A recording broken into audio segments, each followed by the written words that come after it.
নমস্কাৰ জেআৰজি ব্লগলৈ সকলোকে স্বাগতম জনাইছোঁ। আজি আমি আলোচনা কৰিবলৈ লৈছোঁ আইনী সখী সম্পৰ্কত। আইনী সখী কি আৰু আইনী সখী কেনেকৈ নিৰ্বাচন কৰা হয় আৰু আইনী সখীসকলে কি কাম কৰিব লাগে সেই সম্পৰ্কে আজি ভিডিঅ'টোত আমি আলোচনা কৰিম। এতিয়া আইনী সখী সম্পৰ্কত কোৱাৰ আগতে আমি প্ৰথমতে জানিব লাগিব পেৰালিগেল ভলেণ্টাৰী স্কিম কি। পেৰালিগেল ভলেণ্টাৰী স্কিম যিখন হয় সেই স্কিমখনৰ আণ্ডাৰত যিসকলক নিযুক্তি দিয়া হয় তেখেতসকলকে আইনী সখী বুলি কোৱা হয়। নেশ্যনেল লিগেল ছাৰ্ভিচ অথৰিটিয়ে 2009 চনত অৰ্থাৎ ৰাষ্ট্ৰীয় আইন সেৱা প্ৰাধিকৰণে 2009 চনত পেৰালিগেল ভলেণ্টাৰী স্কিম এই স্কিমখন গ্ৰহণ কৰিছিল। এই স্কিমখনৰ আণ্ডাৰত যিসকল মহিলাক নিযুক্তি দিয়া হয় সেই মহিলাসকলক কোৱা হয় আইনী সখী। তেওঁলোকক আচলতে PLV বুলিয়ে কোৱা হয়। PLVটো মানে পেৰালিগেল ভলেণ্টাৰিষ্ট আৰু পেৰালিগেল ভলেণ্টাৰিষ্টক অসমীয়া ৰূপান্তৰ কৰিলে আইনী সখী বুলি কোৱা হয়। এতিয়া আমাৰ অসমত বহুতে এই আইনী সখীৰ পদত কাম কৰি আছে। গতিকে আইনী সখীসকলৰ সহায় হোৱাকৈ বা তেখেতসকলে কিছু কথা জানিব পৰাকৈ বা যিসকলে সামাজিক কামত সংযুক্ত হৈ উপাৰ্জন কৰিব খোজে বা নিৰ্দিষ্ট এটা কাম কৰিব খোজে তেখেতসকলৰ বাবেও সহায় হোৱাকৈ ভিডিঅ'টোত মই কথাখিনি আলোচনা কৰিবলৈ লৈছোঁ। এতিয়া চাওক 2009 চনত নেশ্যনেল লিগেল ছাৰ্ভিচ অথৰিটিয়ে গ্ৰহণ কৰিছিলে পেৰালিগেল ভলেণ্টাৰী স্কিম। এই স্কিমখনৰ মূল লক্ষ্য হ'ল গাঁও অঞ্চলৰ একেবাৰে যিসকল দৰিদ্ৰ ব্যক্তি আছে, সেয়া মহিলাই হওক পুৰুষেই হওক বা ল'ৰা ছোৱালীয়েই হওক, সেইসকলক আইনী সুবিধা প্ৰদান কৰাটো। এতিয়া পেৰালিগেল ভলেণ্টাৰিষ্টসকল হ'ল এজন মাজৰ মানুহ। তেওঁলোকে কোনো ধৰণৰ আইনী সুবিধা প্ৰদান নকৰে, তেওঁলোকে মাত্ৰ চিনাক্ত কৰি দিয়ে। গতিকে তেওঁলোক এটা মিডিয়া হয়, মানে আইনৰ লগত জড়িত যিসকল ব্যক্তি আছে, ধৰি ল'লোঁ আমি উকিলেই হওক ন্যায়াধীশেই হওক বা এনেকুৱা ধৰণৰ যিসকল আইনৰ লগত জড়িত সেই ব্যক্তিসকল আৰু লগতে যিসকলে যিকোনো ধৰণৰ সমস্যাত পৰিছে বা যিকোনো ধৰণৰ আইনৰ সুবিধা ল'ব লগা যিসকল ব্যক্তি, এই দুজন ব্যক্তিৰ মাজৰ যিজন মানুহ সেইজনেই হ'ল আইনী সখী। আইনী সখীসকলে প্ৰকৃততে কি কৰিব আমি প্ৰথম সেইটো চাব লাগিব। আৰু আইনী সখীসকলৰ কামখিনি কি আপোনালোকে প্ৰথম জানি লওক, তাৰপাছত আমি আলোচনা কৰিম আইনী সখীসকলক কোনে নিযুক্তি দিয়ে।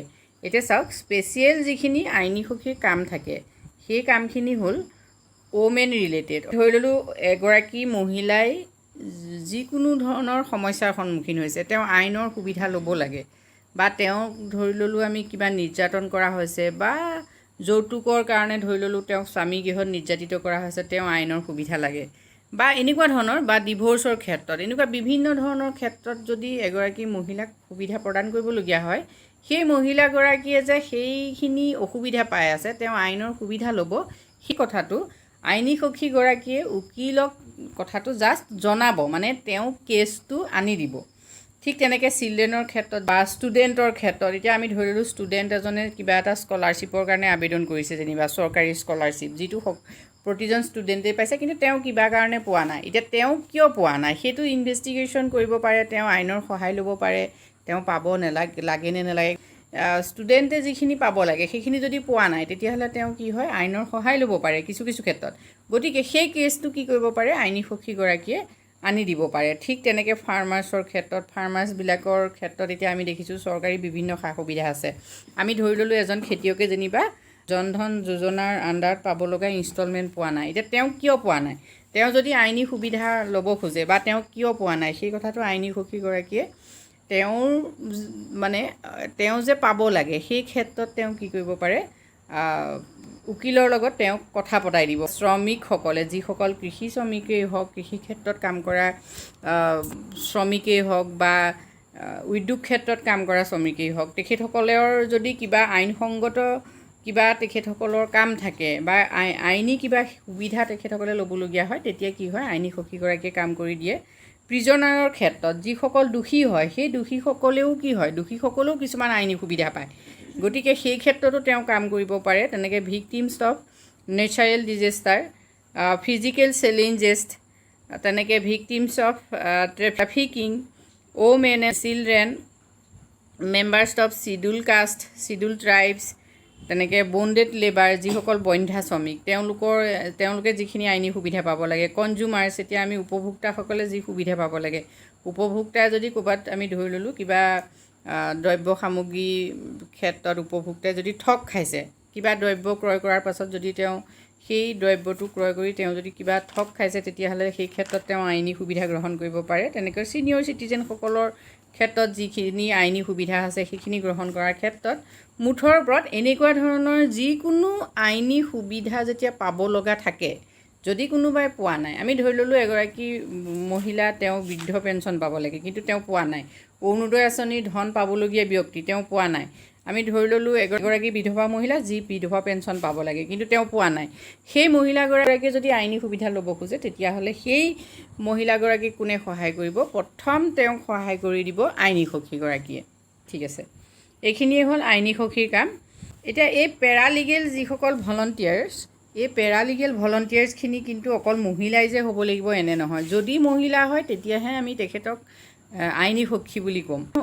পেৰালিগেল ভলণ্টিয়াৰ্ছ যিকোনো ব্যক্তি হ'ব পাৰে, সেই কথাটো আপোনালোকে মন কৰিব। এতিয়া টিচাৰ্ছ ইনক্লুডিং ৰিটায়াৰ্ড টিচাৰ্ছ, এজন ৰিটায়াৰ্ড টিচাৰো কি হ'ব পাৰে?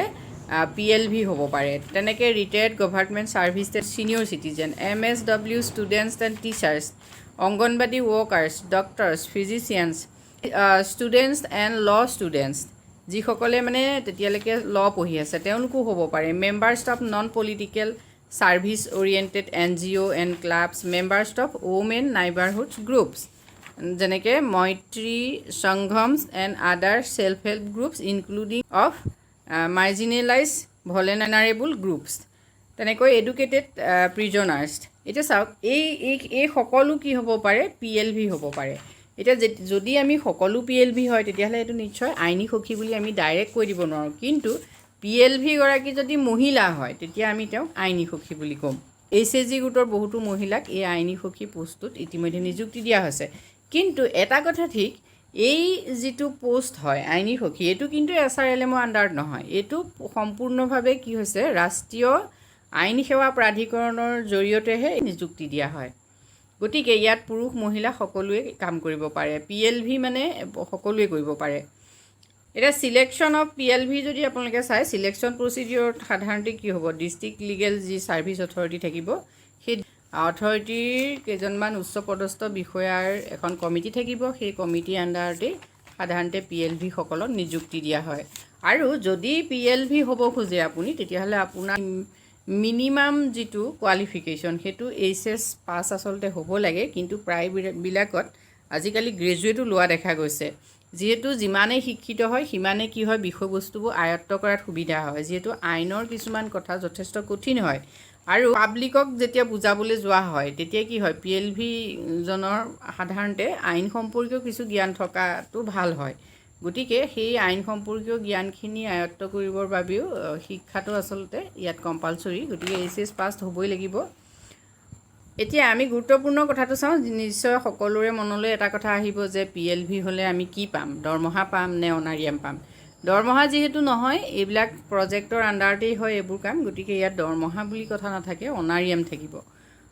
গতিকে এই অনাৰিয়াম ব্যৱস্থাটোত ইয়াত এটা কথাই উল্লেখ আছে যে অনাৰিয়াম যদি হয় প্ৰতিদিনত আচলতে প্ৰতিদিনৰ কামৰ বাবে 250 ৰুপিজৰ তলত হ'ব নালাগিব। এজন PLVয়ে কি হৈছে? দিনে 250 টকাকৈ আচলতে পাব লাগে। তাৰ ওপৰত কিন্তু আৰু এটা বেছ থাকে, সেইটো হ'ল কি? কামৰ ওপৰত, কাম কিমান কৰিছে। প্ৰতিটো কেছ তেওঁ যেতিয়া তুলি আনিব, প্ৰতিটো কেছৰ ওপৰত তেওঁক আচলতে কেছ হিচাপেও পইচা দিয়া হয়। গতিকে এই ক্ষেত্ৰত বিশেষকৈ ডিষ্ট্ৰিক্ট যি লিগেল অথৰিটি থাকিব তেওঁলোকে অনাৰিয়াম দিব, আৰু সেই অনাৰিয়ামটো এনেকুৱা হয় প্ৰতিদিনে 250 টকাৰ তলত হ'ব নালাগে বুলি ইয়াত উল্লেখ আছে। কিন্তু কাম অনুযায়ীও আচলতে তেওঁলোকক পইচাটো দিয়া হয়। এতিয়া ইতিমধ্যে মই কেইগৰাকীমান আইনী সখীৰ লগত কথা পাতিছিলোঁ। তেখেতসকলে ইতিমধ্যে কাম কৰি থকা প্ৰায় 2 বছৰেই হ'ল, কিন্তু তেখেতসকলে মাহে 1500 টকাহে অনাৰিয়াম হিচাপে পায়। আজিৰ ভিডিঅ'টোত আমি ইমানখিনি কথাই আলোচনা কৰিছোঁ। যদি আপোনালোকে বিশদভাৱে এই সম্পৰ্কত জানিব খোজে তেতিয়াহ'লে আমি ভৱিষ্যতে আলোচনা কৰিবলৈ চেষ্টা কৰিম। আজিলৈ ইমানেই, ধন্যবাদ।